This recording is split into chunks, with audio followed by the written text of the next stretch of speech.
A Igreja do Diabo, Machado de Assis. De uma ideia mirífica.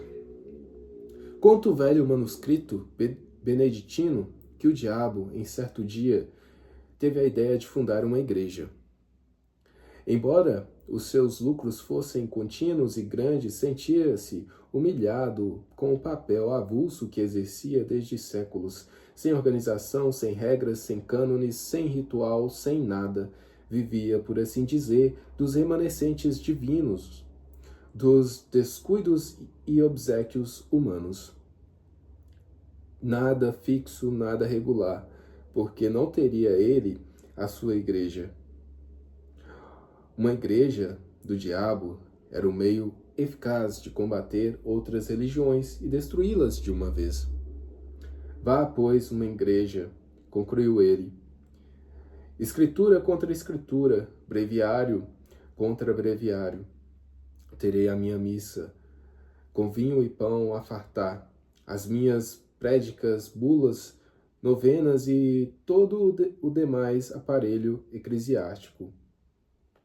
O meu credo será o núcleo universal dos espíritos e a minha igreja uma tenda de Abraão. E depois, enquanto as outras religiões se combatem e se dividem, a minha igreja será única. Não acharei diante de mim um Maomé nem um Lutero. Há muitos modos de afirmar, há só um, de negar tudo. Dizendo isto, o diabo sacudiu a cabeça e estendeu os braços com um gesto magnífico e varonil. Em seguida lembrou-se de ir ter com Deus para comunicar-lhe a ideia, desafiá-lo. Levantou os olhos acesos de ódio, áspero de vingança, e disse consigo: vamos, é tempo. É rápido, batendo as asas com tal estrondo que abalou todas as províncias do abismo, arrancou da sombra para o infinito azul. Entre Deus e o diabo. Deus recolhia um ancião quando o diabo chegou ao céu. Os serafins que engrinaldavam o recém-chegado detiveram-no logo, e o diabo deixou-se estar à entrada com os olhos no Senhor. Que me queres tu? Perguntou este. Não venho pelo vosso servo Fausto, respondeu o diabo rindo, mas por todos os Faustos dos séculos e dos séculos. Explica-te, Senhor. A explicação é fácil, mas permiti que vos diga: recolhei primeiro esse bom velho, dai-lhe o melhor lugar, mandai que as minhas afinadas cítaras e alaúdes o recebam com mais divinos coros. Sabes o que ele fez? Perguntou o Senhor com os olhos cheios de doçura. Não, mas provavelmente é dos últimos que virão ter convosco. Não tarda muito que o céu fique semelhante a uma casa vazia, por causa do preço que é alto. Vou edificar uma hospedaria barata. Em 2 palavras, vou fundar uma igreja. Estou cansado da minha desorganização, do meu reinado casual e adventício. É tempo de obter a vitória final e completa. E então vim dizer-vos isto, com lealdade, para que me não acuseis de dissimulação. Boa ideia, não vos parece? Vieste dizê-la, não legitimá-la. advertiu o Senhor. Tendes razão, acudiu o diabo, mas o amor próprio gosta de ouvir o aplauso dos mestres. Verdade é que neste caso seria o aplauso de um mestre vencido e uma tal exigência. Senhor, desço à terra, vou lançar a minha pedra fundamental. Vai, quereis que venha anunciar-vos o remate da obra? Não é preciso. Basta que me digas, desde já, por que motivo, cansado há tanto da tua desorganização, só agora pensastes em fundar uma igreja? O diabo sorriu, com certo ar de escárnio e triunfo. Tinha alguma ideia cruel no espírito, algum reparo picante alforge da memória. Qualquer coisa que, nesse breve instante da eternidade, o fazia crer superior ao próprio Deus, mas recolheu o riso e disse: só agora concluí uma observação começada desde alguns séculos, e é que as virtudes, filhas do céu, são em grande número comparáveis a rainhas cujo manto de veludo rematasse em franjas de algodão.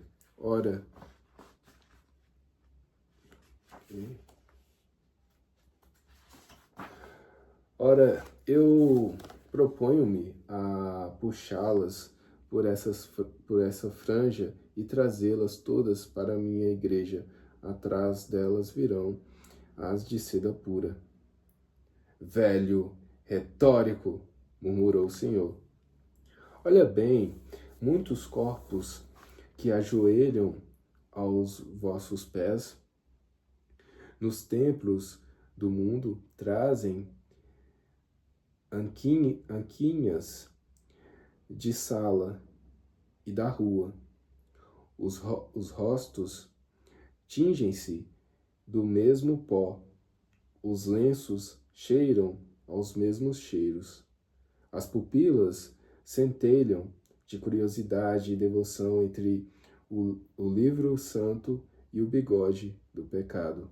Vede o ardor e a indiferença ao menos com que esse cavalheiro põe em letras públicas os benefícios que liberalmente espalha, ou sejam roupas, ou botas, ou moedas, ou quaisquer dessas matérias necessárias à vida. Mas não quero parecer que me detendo em coisas miúdas, não falo, por exemplo, de placidez com que este juiz de irmandade nas posições carrega piedosamente ao peito o vosso amor e uma comenda. Vou a negócios mais altos. Nisto, os serafins agitaram as asas e pesadas de fastio e sono. Miguel e Gabriel fitaram no Senhor um olhar de súplica.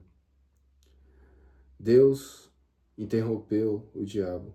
Tu és vulgar, que é o pior que pode acontecer a um espírito da tua espécie, replicou-lhe o Senhor.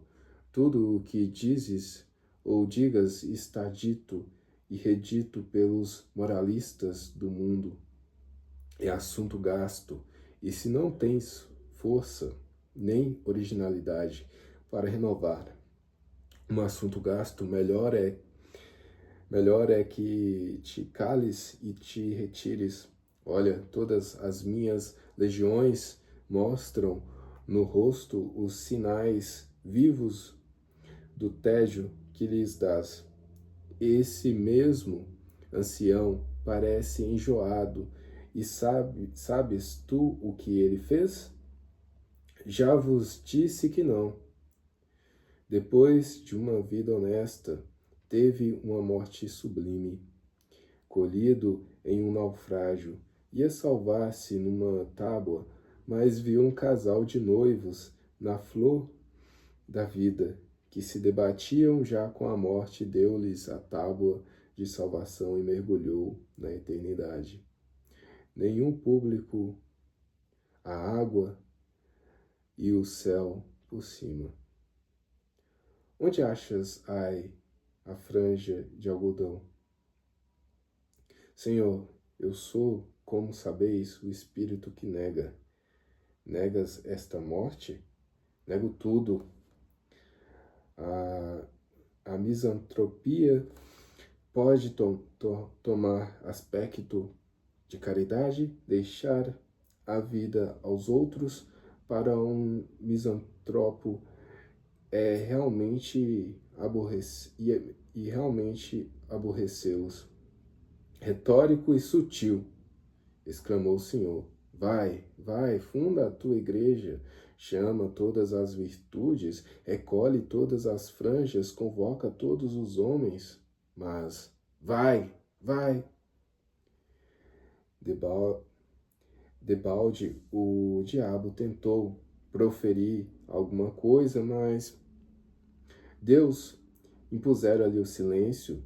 Os serafins, a um sinal divino, encheram o céu com as harmonias de seus cânticos. O diabo sentiu, de repente, que se achava no ar, dobrou as asas e, como um raio, caiu na terra. A boa nova aos homens. Uma vez na terra, o diabo não perdeu muito tempo. Deu-se pressa em enfiar a cogula beneditina como hábito de boa fama e entrou a espalhar uma doutrina nova, extraordinária, com uma voz que reboava nas entranhas do século. Ele prometia aos seus discípulos fiéis as delícias da terra, todas as glórias e deleites mais íntimos. Confessava que era o diabo, mas confessava-o para retificar retificar a noção que os homens tinham dele e desmentir as histórias que a seu respeito contavam as velhas beatas. Sim, sou o diabo, repetia ele. Não o diabo das noites sulfúreas, dos contos ceníferos, terror das crianças, mas o diabo verdadeiro e único, o próprio gênio da natureza, a que se deu aquele nome para arredá-lo do coração dos homens. Vede-me, gentil e airoso. Sou o vosso verdadeiro Pai. Vamos lá, tomai daquele nome inventado para meu desdouro, fazei dele o troféu e um lábaro, e eu vos darei tudo, tudo, tudo, tudo, tudo. Era assim que falava a princípio para excitar entusiasmos, espertar os indiferentes e congregar, em suma, as multidões ao pé de si. E elas vieram, e logo que vieram, o diabo passou a definir a doutrina. A doutrina era que podia ser na boca de um espírito de negação. Isso quanto à substância, porque acerca da forma era umas vezes sutil, outras cínica e deslavada. Clamava ele que as virtudes aceitas deviam ser substituídas por outras, que eram as naturais e legítimas. A soberba, a luxúria, a preguiça foram reabilitadas e assim também a avareza, que declarou não ser mais do que a mãe da economia, com a diferença que a mãe era robusta e a filha uma engalgada. A ira não tinha a melhor defesa na existência de Homero. Sem o furor de Aquiles, não haveria Ilíada. Musa canta ao cólera de Aquiles, filho de Peleu. O mesmo disse da gula, que produziu as melhores páginas de Rabelais e muitos bons versos de Isope. Virtude tão superior que ninguém se lembra das batalhas de Lúculo, mas das suas ceias foi a gula que realmente o fez imortal. Mas ainda pondo de lado essas razões de ordem literária ou histórica, para só mostrar o valor intrínseco daquela virtude, quem negaria que era muito melhor sentir na boca e no ventre os bons manjares em grande cópia do que os maus bocados ou a saliva do jejum? Pela sua parte, o diabo prometia substituir a vinha do Senhor, expressão metafórica pela vinha do diabo, locução direta e verdadeira, pois não faltaria nunca aos seus com o fruto das mais belas e cepas do mundo. Quanto à inveja, pregou-a friamente, que era a virtude principal, origem de propriedades infinitas, virtude preciosa que chegava a suprir todas as outras e ao próprio talento. As turbas corriam atrás dele, entusiasmadas. O diabo incutia-lhes grandes golpes de eloquência, toda a nova ordem de coisas, trocando a noção delas, fazendo amar as perversas e detestar as sãs. Nada mais curioso, por exemplo, do que a definição que ele dava de fraude. Chamava-lhe o braço esquerdo do homem e o braço direito era a força, e concluía: muitos homens são canhotos, eis tudo. Ora, ele não exigia que todos fossem canhotos, mas era exclusivista. Que uns fossem canhotos, outros destros, aceitava a todos, menos os que não fossem nada. A demonstração, porém, mais rigorosa e profunda foi a da venalidade. Um casuísta do tempo chegou a confessar que era um monumento de lógica. A venalidade, disse o diabo, era o exercício de um direito superior a todos os direitos.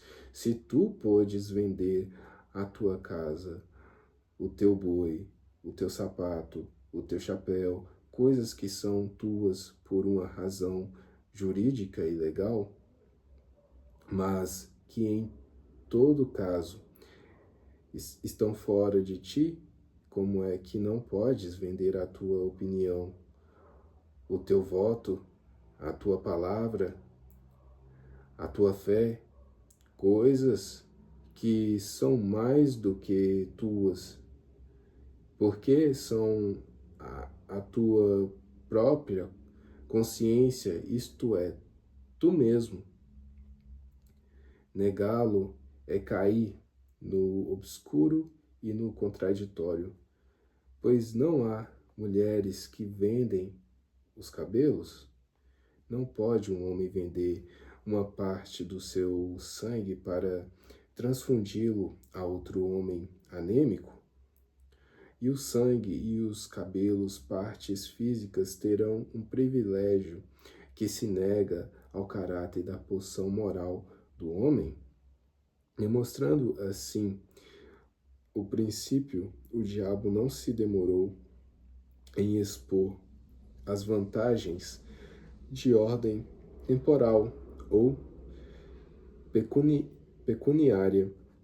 Depois mostrou ainda à vista do preconceito social, conviria dissimular o exercício de um direito tão legítimo, o que era exercer ao mesmo tempo a venalidade e a hipocrisia, isto é, merecer duplicadamente. E descia e subia, examinava tudo, retificava tudo. Então, claro que combateu o perdão das injúrias e outras máximas de brandura e cordialidade. Não proibiu formalmente a calúnia gratuita, mas induziu a exercê-la mediante retribuição ou pecuniária ou de outra espécie, nos casos, porém, em que ela fosse uma expansão imperiosa da força imaginativa e nada mais. Proibia receber nenhum salário, pois equivalia a fazer pagar a transpiração. Todas as formas de respeito foram condenadas por ele como elementos possíveis de um certo decoro social e pessoal, salva, todavia, a única exceção de interesse. Mas essa mesma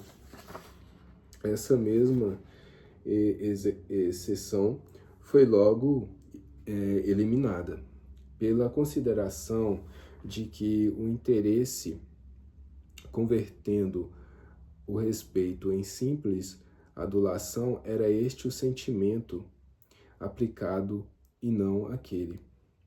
Para rematar a obra, entendeu o diabo que lhe cumpria contar por toda a solidariedade humana.